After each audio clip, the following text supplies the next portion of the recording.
Radhe Radhe. Hello everyone, let's begin with a new episode.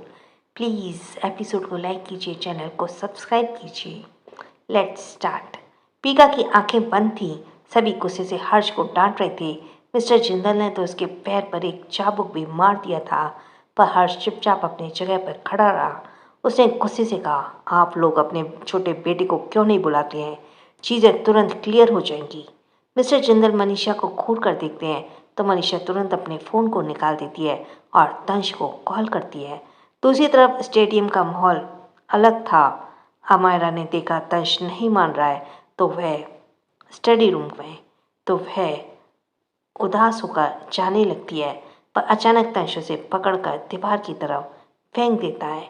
Amayra दीवार से लड़ जाती है, पर गिरने से पहले तंश उसके कमर पर हाथ रखता है और उसे पीठ से अपने सीने से सटाता है और उसके गर्दन पर किस करने आता है। गाना अभी भी बज रहा था, ऐसी कुमारी मुझ पर तेरी यही अच्छाई, आवारगी की हालत मेरी ऐसी है बनाई। तश ने अमायरा को पलट दिया और उसके गर्दन पर किस करते हुए ऑब्सेस्ड होकर उसे अपनी आंखों से देखा। अमायरा एक पल के लिए उसकी आंखों में देखकर डर जाती है। वह पागलों की तरफ से किस करता है और उसे गोद में उठा लेता है। स्टडी रूम में एक बड़ा सा सोफा था। तश ने अमायरा को उस पर फेंक दिया था और अपनी शर्ट उतार कर उसके ऊपर आ जाता है। उसके हाथ अमायरा के पैरों से होते हुए ऊपर की तरफ आ रहे थे। वह अमायरा के पेट पर किस करते हुए ऊपर की तरफ जा रहा था। कुछ इस कदर मुझे लगी लत है तेरी, तो खुद ही मुझको इस कुम्हारी से बचाना। तश का हर टच बेदर्दी से भरा था। वह जहाँ भी टच करता हमारे के अंदर सिरहन दौड़ जाती, मगर उसे एक दर्द होता क्योंकि तश बहुत ही रफली टच कर रहा था। अमायरा की स्किन जो पहले सफ़ेद थी, तंश के टच से अब कारण वह रेड हो गई थी। अमायरा उसके किस से पागल हो रही थी। तंश के कंधे को कसकर पकड़ते हुए अमायरा लंबी लंबी सांसें लेकर दर्द भरी आवाज़ में बोली, mister lifeline, please take it easy, I am having pain. Tarsh उसके कमर को इतनी जोर से मसलता है कि इस पर अमायरा सोफे को कसकर पकड़ लेती है। उसके चेहरे पर दर्द नजर आ रहा था। मेरे सब्र का ना तू ले इम्तिहान, जानम I love you, you love me, जानम I love you, you love me. Tarsh ने अमायरा के होठों को अपने होठों में मसलते हुए उसे पागलपन से साथ देखा। होठों पर बस तेरा नाम है, तुझे चाहना मेरा काम है, तेरे प्यार में पागल मैं सुबह शाम। तर्श ने अमायरा की उंगलियों में अपनी उंगलियां फंसा ली। अमायरा डर के मारे अपने चेहरे को दूसरी तरफ करती है, पर तर्श जबरदस्ती उसे किस कर लेता है। तर्श कुछ ही पल में अमायरा को अपने कंट्रोल में ले लेता है। धीरे धीरे गाना खत्म होने लगा और उसके साथ ही तर्श का पागलपन अलग ही ऊंचाई पर चढ़ने लगा। अमायरा ने खुद को मुसीबत में डाल दिया था। अगले ही पल वहां की लाइट पूरी तरीके से बंद हो गई। अब केवल भारी सांसों की आवाज़ें सुनाई दे रही थी। दूसरी तरफ हर्ष को मिस्टर जिंदल ने सिर्फ कुछ ही चाबुक मारा, फिर उसे उंगली दिखाते हुए कहा, भले तंश फोन उठा नहीं रहा, पर तुम बच नहीं सकते। अब जो भी होगा कल सुबह होगा, तुम यहाँ से भाग नहीं सकते। तुमने इस बच्चे को गोद में लिया है, इसलिए तुम अभी बच गए हो। अपने रूम में जाओ। फिर वे मनीषा को घूरते हुए ऑर्डर देते हैं, सिक्योरिटी को और भी सख्त कर दो, ये इंसान यहाँ से भागना नहीं चाहिए। हर्ष मुंह बनाकर कहता है, मैं कोई क्रिमिनल नहीं हूँ और मैंने कुछ भी गलत नहीं किया है, क्योंकि यह बच्चा मेरा नहीं है और इसकी नीली आंखें देखकर आपको कुछ याद नहीं आ रहा। इतना कहकर वह पीका को मिस्टर जिंदल के सामने करता है। वह बहुत कोशिश करता है, मगर पीका अपनी आंखें नहीं खोल रहा था, इसलिए हर्ष को और गुस्सा आ रहा था। जैसे ही मिस्टर जिंदल ने पीका को छुआ, वह रोने लगा। इस पर मिस्टर जिंदल उसे गुस्से से घूरते हुए तुरंत वहां से चले गए। सबके जाने के बाद हर्ष ने पीका को घूरा तो पीका ने अपनी आंखें खोलकर हंसना शुरू कर दिया। हर्ष उसे डांटते बोला, किस बात पर हंसी आ रही है? मैं मार खा गया इसलिए हंसी आ रही है? पीका अपने नन्हे हाथों को हर्ष की शर्ट को पकड़ लेता है और फिर अपने अंगूठे को पीते हुए अपनी आंखें बंद कर लेता है। हर्ष मुंह बनाकर बोला, क्या भूख लगी है? और वह तुरंत किचन की तरफ चला जाता है। हर्ष सख्त जरूर था, पर को उसके भाई का बेटा था, इसलिए वो उसका पूरा ध्यान रख रहा था। फिर उसे सोचा था वो अंकिता को ढूंढने के लिए लोगों को भेजेगा। अगली सुबह हमारा को जब होश आता है तब सुबह के 8 बज रहे थे और उसे अपने शरीर टूटता हुआ महसूस हो रहा था। वह चादर को पकड़कर उठ जाती है और आसपास देखती है। दूसरी तरफ का बेड खाली था और वह इस वक्त अपने रूम में थी। वह याद करती है कि कल रात तंश ने उसके साथ कुछ किया नहीं था, बस तंश ने उसे किस किया था और उसी से उसकी हालत इतनी खराब हो गई थी कि वे लगभग बेहोश होने वाली थी। तंश बस पूरी रात उसके ऊपर सो रहा था, इसलिए उसके शरीर में दर्द हो रहा था। अमायरा ने उसे नहीं उठाया क्योंकि उसे पता था तंश जल्दी सोता नहीं था। अमायरा जल्दी से खुद को चादर से लपेटती है और वॉशरूम में चली जाती है। उसने खुद को मिरर में देखा, उसका चेहरा एकदम लाल था। वह जल्दी से नहाकर तैयार हो जाती है। उसने आज साड़ी पहनी थी। ब्लू कलर की साड़ी उसके गोरे शरीर पर बहुत खूबसूरत लग रही थी। अमायरा ने फुल स्लीव का ब्लाउज पहना था क्योंकि उसके गर्दन और हाथों पर भी तंश ने दिए निशान थे। वह जल्द से तैयार होकर नीचे आती है। शुगर और मिनी पहले से ही बेबी को लेकर मौजूद थी। अमायरा जैसे ही नीचे आती है उसे किचन में आवाज़ आ रही थी। उसने हैरानी से किचन की तरफ जाते हुए देखा। क्या तंश ने कोई शेफ रखा है? मिनी मुस्कुराते बोली, क्या तुम भूल गई? जिंदल खानदान के मर्दों को सारा काम आता है, फिर चाहे खाना बनाना हो या घर की सफाई करना। वे तीनों ही हंसने लगी। तभी सारे बच्चे अमायरा को देखकर अपने हाथ ऊपर कर देते हैं और उसके पास जाने के लिए जिद करने लगते हैं। अमायरा जल्दी से शुगर की गोद से बच्चे को ले लेती है और उसके गाल पर किस करते हुए प्यार से बोली, बेबी को मम्मा की याद आई? बेबी का मुंह रोने जैसा हो गया, जैसे वो बोल रहा हो कि उसे भी मम्मा की बहुत याद आई। अमायरा उसके माथे पर किस कर लेती है। जो बेबी मिनी की गोद में था वह अमायरा के पल्लू को पकड़ लेता है और आवाज़ निकालते हुए अमायरा का टेंशन पाने की कोशिश करता है। यह देखकर अमायरा जल्दी से उसे भी गोद में ले लेती है और उसके भी गालों पर किस करती है, तो दोनों बच्चे खुश हो जाते हैं। दोनों अमायरा के गालों को पकड़कर उसके गालों को सक करने की कोशिश करते हैं, जिससे अमायरा हंसने लगती है। तभी अमायरा को बाकी दोनों बच्चों की याद आती है। वह कुछ पूछने वाली होती है कि शुगर उसके कंधे पे हाथ रखकर बोलती है, तुम्हारा प्यारा पीका ब्रिक ब्रदर के साथ है। तीसरा बेबी चे के पास और स्माइली तंश के पास जिंदल विदा गई है। तंश के साथ तंश जिंदल विला गया है, यह सुनकर अमायरा हैरान थी। तभी शुगर उसे छेड़ते हुए बोली, क्या बात है, तुम्हारे चेहरे पे कितना ग्लो दिख रहा है। वैसे स्टडी रूम में तुम दोनों ने कुछ किया? कहीं दोबारा खुशखबरी तो नहीं सुनाने की को मिलेगी? इतना कहकर वह आंख मार देती है। अमायरा के गाल शर्म से लाल हो जाते हैं। फिर वह गुस्से से बोली, ऐसा कुछ भी नहीं हुआ। उसे अच्छे से पता है कि मेरी कंडीशन ठीक नहीं है। एक बार को मैं भूल सकती हूँ पर वह नहीं भूल सकता। बेशक वह जानता नहीं है पर मुझे बहुत प्यार करता है, जताता नहीं है। मिनी भी तुरंत अमायरा के कंधे पर मारते हुए बोली, फिर भी कुछ तो किया होगा ना तंश ने। वह तो हर वक्त तुम्हें खाने को तैयार रहता है, ऐसे ही तो नहीं छोड़ा होगा। और तुमने ये फुल स्लीव्स का ब्लाउज क्यों पहना है? क्या तुम कुछ छुपाने की कोशिश कर रही हो? अमायरा के चेहरे पे शर्म भी आ रही और गुस्सा भी। उसके बाद वह जोर से चिल्लाती बोली, तनिष्क ब्रदर, जय ब्रदर, मुझे लगता है आपकी बीवी आपसे खुश नहीं है, तभी तो उन्हें मेरे हस्बैंड की परफॉर्मेंस के बारे में जानना है। यह सुनते शुगर और मिनी शॉक हो जाते हैं। शुगर झूठा गुस्सा दिखाते हुए बोली, क्या तुम्हें शर्म नहीं आती? एक तरफ तुम उसे भाई कह रही हो और ऊपर से उसे बेशर्मी बातें कर रही हो। फिर शुगर हंसते हुए अमायरा को छोड़ते हुए आगे बोली, वैसे अम्मू डार्लिंग, तुमने सच कहा, तुम्हारा पति तुमसे बहुत प्यार करता है, तभी तो पहले स्माइली फिर से ये 4 बच्चे, कौन जाने आगे 5 या 6 भी हो जाए। इतना कहकर वह आंख मार देती है। अमायरा उसे मारना चाहती थी मगर उसके दोनों हाथों में बच्चे थे जो अभी भी उसके गालों को पकड़कर सक कर रहे थे। दोनों बच्चे रोने लगते हैं। अमायरा दोनों को गोद में लेकर खड़ी हो जाती है और जाते हुए मुंह बनाकर बोलती है, तुम दोनों मुझे परेशान करो, मुझे नहीं बात करनी। हाँ। इस वक्त जय अपने हाथ में 2 कॉफ़ी लेकर शुगर और मिनी को देता है।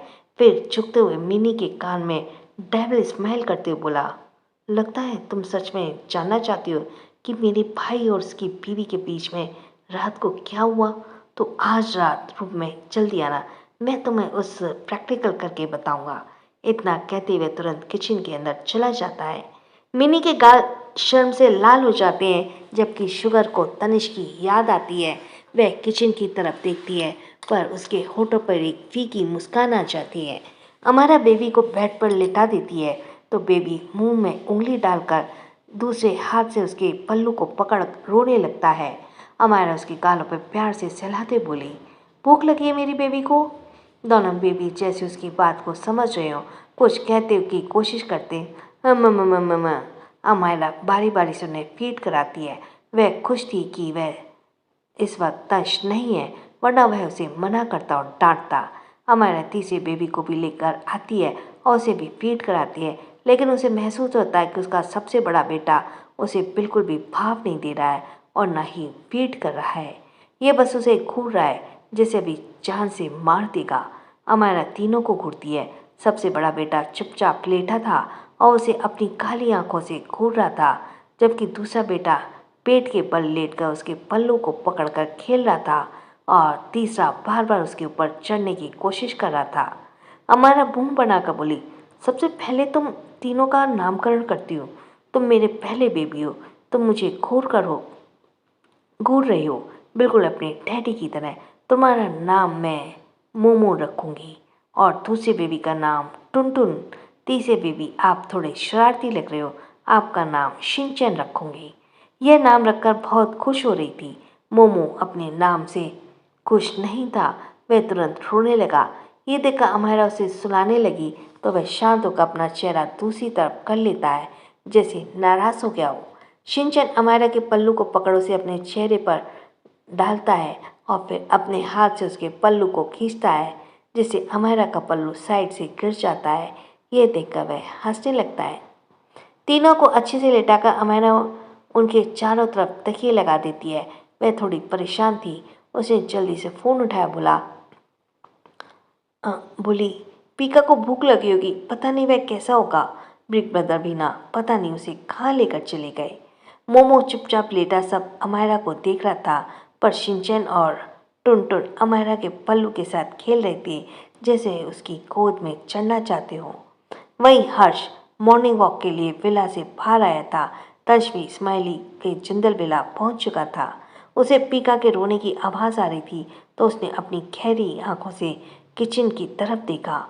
किचन में एक मेड थी जो पीका को गोद में लिए थी, पर पीका रो रहा था क्योंकि वह मेड उसके लिए अजनबी थी। मेड बोतल से उसे मिल्क पिलाने की कोशिश कर रही थी, पर पीका अपने हाथ पैर बहुत चला रहा था, जिससे बोतल जमीन पर गिर गई। स्माइली एक्साइटेड होकर बोली, डैडी पीका यहाँ पर है। वह जल्दी से किचन में आ जाती है और पीका पीका करते हुए तश जैसे किचन में पहुंचा, वह डरावनी नज़रों से पीका को ढूंढता है। पीका अपनी गर्दन को इधर उधर करता है। तंश को देखते पीका शांत हो जाता है, लेकिन जब उसने देखा कि उन दोनों के अलावा वहाँ कोई नहीं है तो वह अपने हाथ को तंश की तरफ करते हुए रोने जैसा मूड बनाता है, जैसे वह तंश की गोद में जाना चाहता हो। तंश से हर कोई डरता था, वो मेड भी। वह जल्दी से पीका को अपनी गोद में भरते हुए डर से बोली, छोटे मालिक माफ़ कीजिए, ये बड़े मालिक का बेटा है। मैं काफ़ी देर से उसे शांत करने की कोशिश कर रही हूँ, लेकिन ये शांत नहीं हो रहा है और ना ही मेरी गोद में रुक रहा है। मैं जल्दी से शांत कर दूंगी। यह शोर नहीं मचाएगा। नागरानी को अच्छे से पता था कि तंश को शोर पसंद नहीं है। इस्माइली जब छोटी थी तब भी तंश उसे गोद में नहीं लेता था, इसलिए उसे डर था कि कहीं तंश गुस्सा ना करे। वह पीका को लेकर जाने लगी, तभी तंश ठंडे भाव से बोला, रुको। मेड रुक गई और तंश ने अपने ग्लव्स निकालकर पहने। फिर पीका को अपनी गोद में ले लिया और मेड को जाने का इशारा किया। पहले तो मेड हैरान थी, लेकिन फिर डरते हुए भाग गई। तंश ने अपने ग्लव्स को निकालकर फेंक दिया और पीका को अपनी गहरी आंखों से देखने लगा। पीका तंश के सीने से चिपक गया और अंगूठे को पीने लगा। तंश ने पीका को अपनी पकड़ में लिया और आसपास देखा। कई सारी मिल्क की बोतलें रखी थी और मिल्क हल्का सा गर्म था। उसने स्माइली को स्लैब पर बैठा दिया। स्माइली ताली बजाते हुए एक्साइटेड होकर बोली, पीका स्माइली को देखो, पीका अपनी आंखें खोलो। लेकिन पीका ने आंखें नहीं खोली, जिससे स्माइली उदास हो गई और शिकायत की, डैडी पीका स्माइली को पसंद नहीं करता, वह अपनी आंखें क्यों नहीं खोल रहा है। तंश ने पीका को देखा, जिसकी आंखें बंद थी और जो काफ़ी सुकून से उसकी गोद में था। यह देखकर तंश ने राहत मिली क्योंकि पीका उसकी गोद में आता नहीं था और हमेशा हर्ष की गोद में रहता था, जिसे तंश को अंदर से जलन होती थी, लेकिन वह यह बात कभी किसी को नहीं दिखाता था। तंश ने एक हाथ से पीका को पकड़ा और दूसरे हाथ से मिल्क को ठंडा किया, उसे बोतल में डाला, पीका के होठों के पास कर दिया तो पीका तुरंत अपने मुंह को खोल देता है और मिल्क पीने लगता है।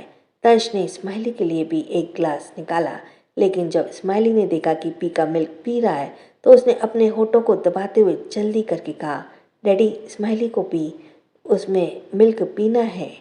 तंश ने देखा कि स्माइली भी छोटी है तो उसने दूसरी बोतल में मिल्क डालकर उसे पकड़ा दिया, फिर उसे स्लैब से नीचे उतार दिया। स्माइली भागते हुए सोफे पर बैठ गई और अपना मिल्क पीने लगी। मिसेज और मिस्टर जिंदल नीचे आते हैं। उन्होंने पहले स्माइली को देखा, फिर किचन से निकलते हुए तंश को देखा जो पीका को बोतल से मिल्क पिला रहा था, लेकिन पीका की आंखें अभी भी बंद थीं। यह देखकर मिसेज जिंदल लड़खड़ाते हुए सीढ़ियों से गिरने लगी, लेकिन मिस्टर जिंदल जल्दी से पकड़ लेते हैं। मिसेज जिंदल खुद को संभालती हैं और जल्दी से तंश के सामने खड़े होते हुए हैरानी से बोली, तंश ये तुम हो? मुझे यकीन होता। तुम्हें इतने महीने बाद देख रही हूँ। तुम घर वापस आ गई और तुम हर्ष के बच्चे के साथ कितना अच्छे से पेश आ रहे हो। तुम उसे बोतल से मिल्क पिला रहे हो। तुम्हें तो बच्चे पसंद नहीं थे। स्माइली के टाइम तो तुम उसे गोद में भी नहीं लेते थे। उसका सारा ध्यान हर्ष और मैं ही रखते थे। तो तुम्हें हर्ष के बच्चे से इतना लगाव क्यों हो गया? क्या तुम लड़का और लड़की में भेदभाव करते हो? मिसेज जिंदल तंश को देखकर खुश थी, पर फिर उसका पूरा फोकस पीका पर चला गया। तंश ने नजरें घुमाई और फिर उन्हें नजरअंदाज करते हुए सोफे पर बैठकर स्माइली की तरफ इशारा किया। क्या मैं उसका ध्यान नहीं रख रहा हूँ? मिसेज जिंदल ने देखा कि स्माइली भी बोतल से मिल्क पी रही थी। फिर तंश ने स्माइली को अपनी तरफ करके उसे गोद में बिठाया और ठंडे स्वर में कहा, क्या मैं इसे गोद में नहीं ले रहा? पीका ने जब किसी को अपने पास महसूस किया तो उसने अपनी आंखें खोलकर एक बार देखा और फिर आंखें बंद कर ली। मिसेस जिंदल ने देखा कि पीका कितने सुकून से तंश के पास बैठा है, लेकिन जैसे ही वे पास आई, पीका ने तंश के सीने में अपने सिर को छुपाते हुए रोना शुरू कर दिया। तंश का चेहरा ठंडा पड़ गया। उसने मिसेस जिंदल को ठंडे भाव में कहा, पीका को अजनबी लोग पसंद नहीं है। मिसेस जिंदल ने पूछा, और तुम्हें कैसे पता उसे अजनबी लोग पसंद नहीं है? और ये कैसा नाम है, पीका? इसी वक्त हर्ष अंदर आते हुए आ जाता है। उसकी आवाज़ सुनकर पीका के कान खड़े हो गए। वह अपने चेहरे को घुमाकर हर्ष को देखता है, उसकी तरफ हाथ करके रोने लगा जैसे गोद में जाना चाहता हो। यह देखकर तंश के सीने में एक जलन की तरह दौड़ गई। उसने पीका का चेहरा अपनी तरफ किया और एक एक शब्द को चबाते हुए सर्द आवाज में बोला, मैंने तुम्हारे लिए मिल्क नहीं बनाया। तुम मेरी गोद में हो, उसके बावजूद तुम गैर मर्द को देखने की हिम्मत कर रहे हो। तुम बस मेरी गोद में रह सकते हो। पीका की गहरी नीली आंखों और भी ज्यादा गहरी हो गई। वह मिल्क पीते हुए तंश को घूरने लगा। काफी देर तक उसने तंश की आंखों में देखा और अचानक ही आंखें बंद करके आराम से उसकी गोद में सो गया। अब वह हर्ष के पास जाने की जिद नहीं कर रहा था, जैसे उसने पहचान लिया हो कि तंश उसका असली डैडी है। वह तंश की बेवकूफ़ी भरी बातें सुनकर मिसेस जिंदल और मिस्टर जिंदल दोनों ही अजीब तरह से तंश को देखते हैं। मिस्टर जिंदल भड़कते बोले, क्या कोई मुझे बताएगा यहाँ चल क्या रहा है? आखिर यह बच्चा किसका है? मिस्टर रायचंद अचानक ही वहाँ आ गए। उन्होंने तंश को नफरत से देखा और फिर मुस्कुराते बोले, ऐसा लगता है बिल्कुल सही समय पर आया हूँ। सब उन्हें घूर रहे थे, जबकि तंश ने उसे नज़रअंदाज कर दिया और पीका के छोटे से चेहरे को देखने लगी। इसके साथ ही थैंक्स फॉर लिसनिंग। छोटों को प्यार, बड़ों को सम्मान। क्या तंश और मिस्टर रायचंद के बीच होगा महायुद्ध? जानने के लिए बने रहिए और राधे राधे।